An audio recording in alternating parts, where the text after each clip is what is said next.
Guys, anong masasabi nyo rito? Pakinggan nyo. Ang korupsyon po ay hindi titigil sa ating bansa. Not even during our lifetime. Unless we change ourselves, unless we change our values.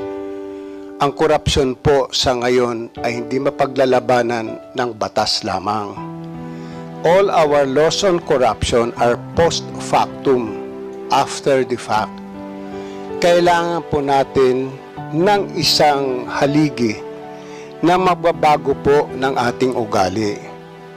We have to introduce, as I'd always been saying, a subject from kindergarten until college on God-centered values formation.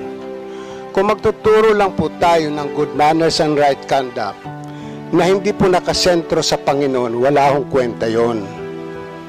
Whether whatever is your religion, whether you're a Protestant, a Catholic, a Muslim, or what, kung lahat po tayo naniniwala sa Diyos, lahat tayo takot sa Diyos. Pero sa ngayon po nangyayari ngayon, wala na tayong respeto sa Diyos, wala tayong respeto sa sarili natin. So not during our lifetime will be able to solve corruption. Ang corruption po ngayon sa Pilipinas ay nagiging endemic.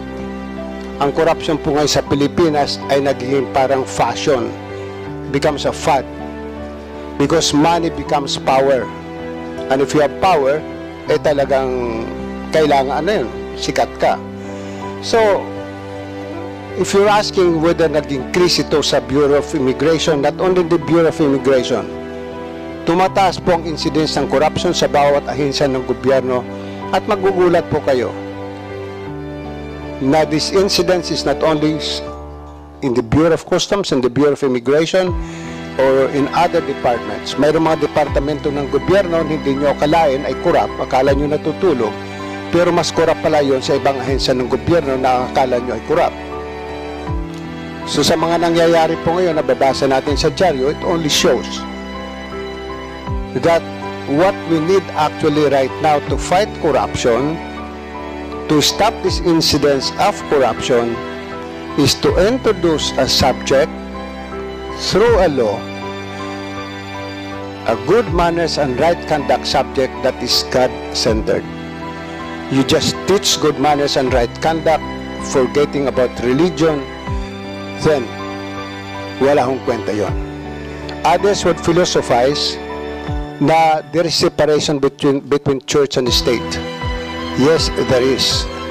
But religion has nothing to do, or the separation of church and state has nothing to do in values formation.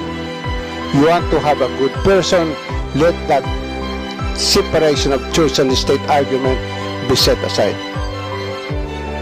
Makikita naman po natin yon sa ating mga Katoliko, nagsisimba tayo mga naka-short pants.